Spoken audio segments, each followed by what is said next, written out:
So the piece, I will say, is a brainchild of Miguel, really. And Miguel came to me with a very specific request and really exciting proposal, which was to create a work that will be entirely devoted to exploiting and researching the rhythms of Peruvian black music. Well, I have here with me composer Jimmy López and fellow apprentice conductor Felix Torres. And we're sitting on top of the cajon, two cajons, which is basically just a box.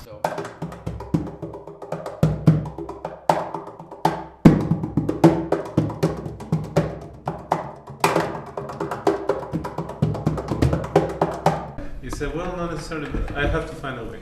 Maybe I need to change it. Well, maybe with a footnote. Pensaba poner, por ejemplo, notas Reales. y luego X's para el otro, ¿no? Pero con una guía que diga eso. Claro. Como los agudos. Yo he hecho dos, ¿no? Pues, arriba y abajo. Bueno, y luego hay derecha e izquierda, o sea que se puede. No, y este sonido que hacen con esto.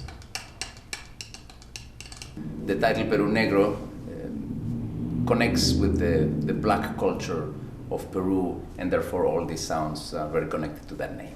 So he asked, why don't you go into our Afro-Peruvian folklore and make that as the starting point for the piece? So that's what I did. I spent a few weeks and months, listening to lots of music, which I had done before because it's one of my favorite, probably my favorite kind of folk music from Peru, music from the Afro-Peruvian region. And the piece actually makes reference directly to some songs, like Inga, Le Dije a Papá, Toro Mata. Those are specific songs actually that have been, that are traditional, that everybody knows. And then, of course, cajon is an inherent part of that music, because it comes in the beginning.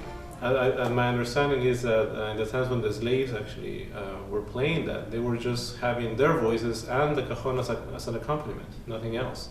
Then, they started adding on instruments like the jawbone.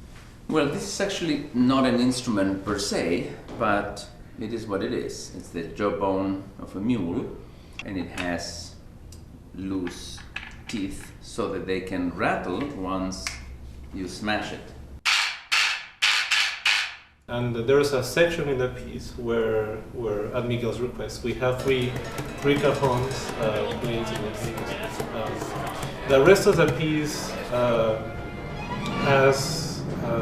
is based also on these rhythms, that I have researched, and I have not only literally taken or translated the folklore, but I have adopted it and modified it and incorporated it to my own harmonic language, so to say, or the language that I had created for this piece.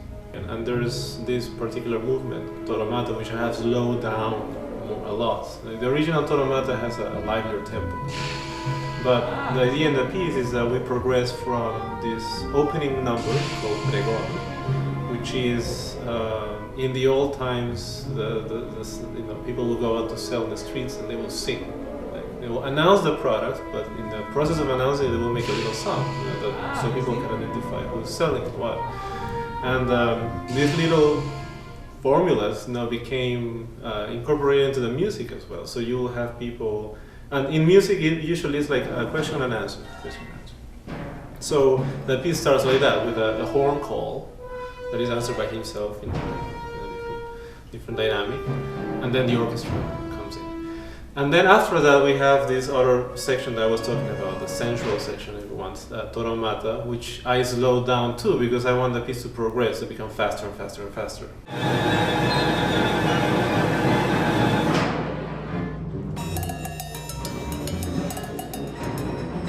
So that, I really discovered this, there was a lot of space to fill, to be honest, when you slow down the melody that much.